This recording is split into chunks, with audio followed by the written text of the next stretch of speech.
Hello guys, for today's video, ipapakita ko sa inyo paano mag-fillet ng isda. So, isang tropa yung nagbigay sa atin ng pickerel na isda dito yun sa Canada. Shoutout sa iyo Marvin Anicas. Binigyan niya ako ng good size na pickerel. So, ang gagawin natin dyan, ipipilay natin. Aalisin natin yung balat. Ipapakita ko sa inyo kung paano. Tara!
Guys, nakita nyo kung paano tanggalin yung balat ng pickerel. Pinakita ko yung dalawang pisngi ng isda. So, yung ulo doon, tsaka yung tinik. Yung iba tinatapon yun, kami gagawin naming daing. So, ang kinuha ko lang yung pisngi ito.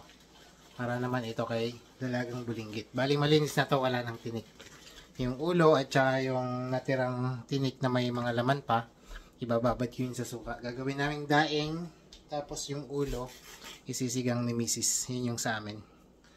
So, ayun guys. Thanks for watching. Sana may natutunan kayo sa pagtatanggal ng balat ng pickerel. O kahit anumang isda, pwede nyo gawin yan. Alright, thanks. Ma! Bye-bye. Alright. Hello guys, karagdagan. Bale, kinarni ko yung pickerel. Ito yung naiwan dun sa, di ba tinanggal ko lang yung dalawang pisngi. Ito yung naiwan, so wala siyang tapon. Ang tinapon lang natin yung asang at saka yung bituka. Yung pati yung kaliskisan niya, yung pinagtanggalan doon sa pisngi ng isda. Tinanggal ko yung kaliskis, yun yung gagawin nating chicharon. Chicharon ng anong tawag doon? Pickerel. Chicharon pickerel. Yan ang gagawin natin. Tapos yung the rest, syempre malutong na prito. Alright. Thanks for watching again.